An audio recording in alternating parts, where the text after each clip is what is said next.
Hi, back again, and this time I've had a little bit of a think, and I know that all of us sort of have quite large fragrance collections, and we quite often talk about top 10 lists for this, top 10 lists for that, etc., etc., and it got me thinking, those of us who have a significant collection, do we actually get to finish what we've purchased? And that got me to thinking, why don't I do a tag video? And then I figured out that I have no idea how to do a tag video, so this is going to be like a fake tag video, in that I'll show you the last 6 fragrances that I've finished and also whether or not I'd buy them again. And I thought, just to keep it interesting, I'll also mention the 6 fragrances that I've almost finished or that I'm on the way to finishing as well, and whether or not I'd buy those again. So here we go. We're going to jump straight into it with the last 6 fragrances that I finished. Here we go. First one on this list is this one right here. It is Gucci Pour Homme 2. Beautiful fragrance, one of my all-time favorites,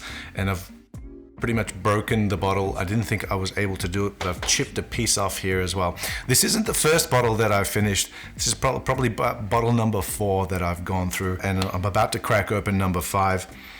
There's probably like 1 squirt left in there, but I don't think that qualifies as a full bottle. I think this is done. Gucci Pour Homme 2, beautiful violet note with tea. I like it in the summertime, and summertime is going to come up soon here where I'm living, and therefore I'm going to need to crack open another bottle of this. I really prefer it in the nighttime during summertime. And would I buy this again? Yeah, definitely, but it is getting a little bit harder to come by. Bottles are going for about $300-400 on the grey market because it has been discontinued. They're still available. You might still be able to find some partial bottles of it as well. Get your hands on it if you can. It is going to skyrocket. And if Gucci Pour Homme 1 is any indication, then the prices on this are going to go sky high as well. I think I did see like someone trying to offload a bottle for $1,000. Crazy. You're crazy. You are crazy. Say it again. Crazy. That's number 1 of the last 6 fragrances that I finished. The next one on this list is this one right here. No surprise, if you've seen any of my previous videos, you would know that this is bottle number 6, I think, of Club de Nuit Intense Man. And I really do like this one. I really do like this one a lot, but I think I'm over it now. I think I'm over it because this is going to be probably the last bottle. Will I buy it again? Probably not, considering this is bottle number 6 in probably about 4 or 5 years or something like that. 4 years? Something like that. I think I'm done with this one and this scent profile. I also have Mont Blanc Explorer, which is quite similar as well. It was beautiful. I really loved it. I still respect it for what it did and what it currently does, but that's it for me, I think, with Club de Nuit Intense Man. It's had its time. Number 2 of the last 6 fragrances that I actually finished. Next on the list is another Armaf fragrance, and this time it is this one right here. It is Nuit by Armaf. And this one, of course, as if you don't know, the Club de Nuit Intense Man was the clone of Creed's Ventus. This one is a clone of Green Irish Tweed. And did I like it? Yes, I did. I did like it very much. Would I buy it again, even though it's stupidly cheap? It's like around the high 20s or maybe $30 a bottle. No, I don't. I don't think I like the sweetness.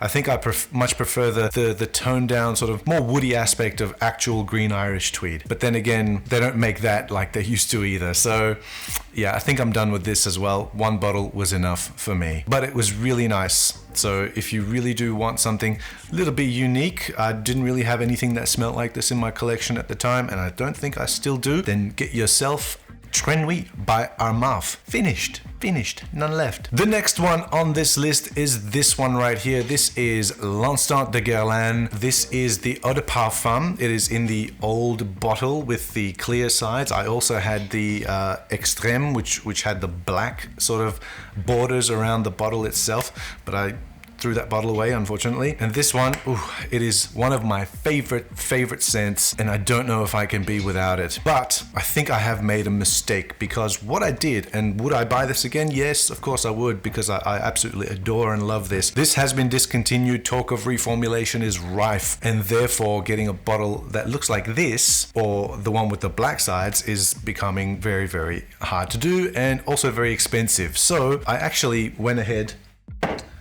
and bought one that I haven't got before, which is this one, which is the new bottle style. But this is the Eau de Toilette, and I thought I'd give the Eau de Toilette a try because it's kind of like a reversal. So the Eau de Parfum would have the cocoa up front with the citrus in the background. This one is more citrus forward with the cocoa in the background. I have been wearing this a few times, but I think I made a mistake because the thing that I liked about the Eau de Parfum, was the fact that it was so cocoa forward without really being a gourmand, because I'm not really fond of gourmands. And this one is just a bit too light for my liking. Some people might prefer it. Some people talk about how this is way more wearable than the other one. I tend to disagree because, strong personalities need strong scents to go with them. So that's why I'll wear this. I really do enjoy it. I do enjoy it in the dry down when the cocoa sort of comes to the fore a little bit more. But if I would buy this again, and which I will buy this again, don't worry about that, but I will be seeking out the Eau de Parfum. And if I can't get the old bottle, then I'll just get the new bottle and see how it goes. Apparently there's not that much difference, but let's see. And if I can find the Liege again, wow, that would be a pretty good unicorn to have in the collection again. And the next one on the list is, I'm going to put it over here because I couldn't be bothered to go get it out of the garage. It's in a box somewhere in the garage. It is Asaro Pour Homme. Now, it's not the original, it's not a vintage version of Asaro Pour Homme because I only bought it maybe a few years ago. And I must have been going through some kind of fougere kind of season, and I think I went through the entire bottle in a autumn-winter kind of break, and I went through an entire 100ml bottle of it. I remember I was thinking, wow, I really usually don't like these kind of scents, but the dry down, when it came on, and I know that anise in the top has been sort of toned back in the newer reformulations, but the dry down on Asaro Pour Homme was fantastic. And I know what some reviewers are talking about. There's one reviewer in particular who really, really loves Asaro Pour Homme, and I can see why. I just thought, wow, this is fantastic. Where have you been all my life? Because I had never tried that before until maybe about 4 or 5 years ago. I think that's when I actually got my first bottle of that, because it was never my type of thing. But anyway, Asaro Pour Homme, and it was finished, and that's one of the last bottles that I finished. And I think that's number 5 on the list. And if we go to number 6, it will be, and would I buy it again? Would I buy it again? I've had the chance to buy it again, and it is quite reasonable. It's not expensive or anything like that, but I am very curious in a vintage bottle because of how people harp on about how it's been reformulated, and I want to find out what the vintage smells like. So I will seek out a vintage bottle. Yes, I will buy it again, but only when I can find a vintage bottle and I know it's been stored well and the price is right as well. So there it is. Number six on this list is one like this. It is a Zeno by Davidoff. Now this one, will I buy again? I'll tell you right now, yes, because this is my second bottle in the space of about 3 years. So I think that this is one of the truly magnificent sort of scents, and that reformulation really hasn't changed it all that much. It's probably less powerhouse-ish, which is good because this is still quite strong and it still projects quite well and it lasts for quite a long time. And it is stupidly cheap. Again, it's about $30 for a 125ml bottle. That's 4.2 fluid ounces for you Yanks up there in the Northern Hemisphere. It is great, and it is very similar to Tom Ford's Beau de Jour, which I have smelled as well. Yes, it's more high quality than this. It's very similar, but I think I would just go through another bottle of this. This has also, I think, been discontinued. It might pop up at the discounters for a little bit longer and then they'll disappear without any fanfare whatsoever. So here it is. This was one of the last bottles that I finished, and therefore that makes the six bottles that I've actually finished, the last 6 bottles that I've actually finished. And I know this is kind of like a tag video thing, which I'm not going to tag anybody because I don't know how to tag anybody on YouTube. So maybe you can leave the last few bottles that you finished in the comments section, and then we can have a good old laugh. I don't know why. And as a bonus, just like I promised, I will tell you about the last 6 bottles that I've almost finished, and if I would buy them again. Here we go. The last 6 bottles that I've almost finished. The first one on the list is this one right here. It is Carven Homme. Now you can see I've only got a little bit left, and that's on purpose because this stuff, used to be $20 a bottle, smells better than Gucci Envy, and is now a lot more than that. So I'll just be keeping this around, so once in a while I might spritz it. Once in a while I might just open the lid and smell it, and that's basically all I'm going to do with it. So this is pretty much done unless I can find another bottle that is reasonably priced, because they're up around the 150 mark. I don't think it's worth that much anyway, but I mean, it might be, but then I've got the price memory of $20. 150 is going to be way too above that for me to justify the spend, but it is a fantastic scent. Sandalwood, cinnamon, beautiful, beautiful. There it is, Carven Homme, number 1 of the bottles that I've almost finished. The next one, number 2, is this one right here. This is Ungaro 3. Number 3 by Ungaro. There was 1 and 2, and now and then there was 3. This is great, like vodka, rose. It's really nice. It's like if you went out on a date with Dracula, this is what Dracula would be smelling like. Okay. However, through the years, this has been reformulated to death. It used to be very expensive. Ungaro used to be a very fancy house. But now this is stupid cheap because the ingredients in here are stupid cheap, and therefore it does not smell like it should, like it used to. It does smell pleasant still if you can get past the abrasiveness in the opening, and it dries down okay. It lasts a good 5 hours or so, but I won't buy it again. That's it for me. And I've sort of left a little bit of juice in there. Yeah, but that's about it. I don't think I might just, yeah, really nice, really pleasant, but again, it's not repurchase worthy at this point in time. Unless maybe I can find a vintage one somewhere. Let's see. Number 3 on this list could be a little bit surprising given I only purchased this one last year. And that's this one right here. This is La Nuit de Lhomme by Yves Saint Laurent. Everybody who watches fragrance videos should know this by now already. You know what this smells like. And the one reason why this is almost finished and not actually finished is because I bought another one, a 200ml bottle. So I'm sort of going through that. However, I find that this one is deep and rich and really, really nice and long lasting. This one is a lot more clean, and they're from different years. They have different batches, and it's really weird because I think this one's a 2018 batch and this is a 2020 batch, and they're very different. And I did test this side by side with a 2009 bottle, and it was very, very similar. The 2009 bottle was just only slightly more had slightly more depth than this. This I think maybe has matured really well in the bottle, so I've introduced a little bit of air into this one to see if it does the same thing. But La Nuit de Lhomme, almost finished. It's really easy to go through. Okay, next one on the list, and I think this is the third last one, so it might be the 4th fragrance that I've almost finished.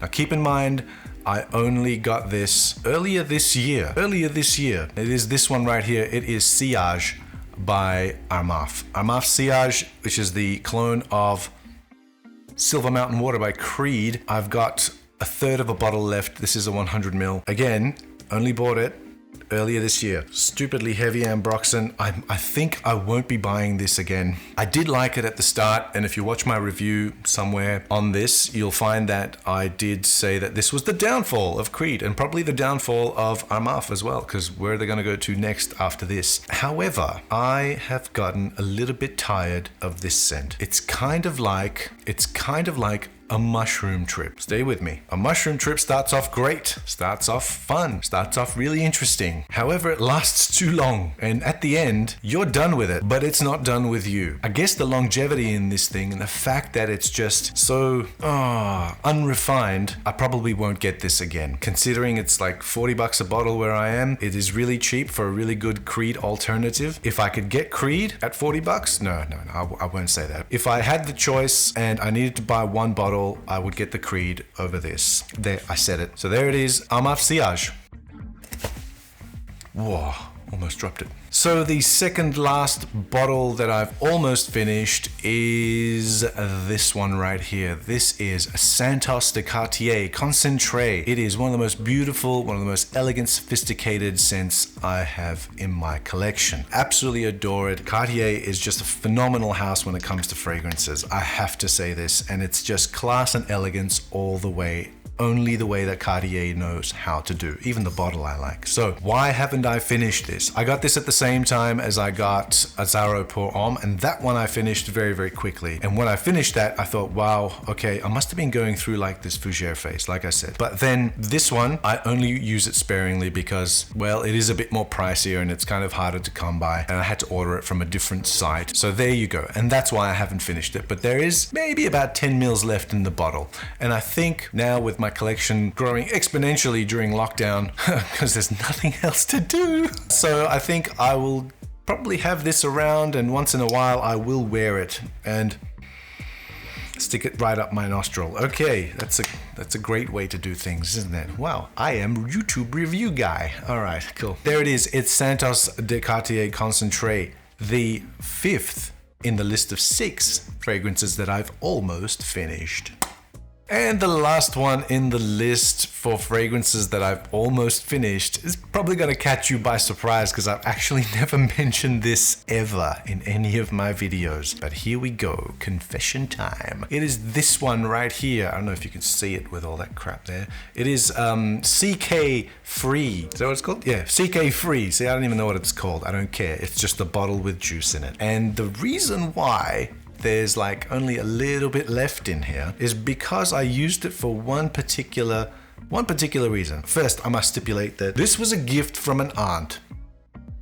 That's why I have it. Second, I used to have this in my office. I used to keep it at my office desk in my drawer, and once a week, me and some of the guys from the office, we used to go to the local basketball court, or as some people call it, the gym, and we used to scrimmage basketball. Right? And we used to play basketball during our lunch break. And then we'd come back. Some people would shower, but then I would shower in a bottle. So I would take this, and I was changing back into my office clothes. I would douse myself with CK Free. And that's why there's hardly any of it left. It's very pleasant. You can't overspray it. It's actually quite nice. Like, you know, it's not too synthetic smelling, and it's very, very cheap. It's CK. It doesn't last very long. It doesn't develop or anything like that. It just becomes a smell, right? A smell that is not BO, let's say that. So that's why I have it, and that's why there's hardly any bit left, and that's why there's only a little bit left because, well, we don't go to the office anymore, do we? And all the gyms and the basketball courts are closed, so we can't do this kind of stuff anymore, and therefore it hasn't been used since. And so ends my video of the last 6 fragrances that I actually finished. Someone like me with a massive collection, you might need to remember I'm very trigger happy on the sprayer. What's the last 6 fragrances you finished? As a matter of fact, what's the last few fragrances that you finished? Let me know in the comments below, and as always, thanks for watching.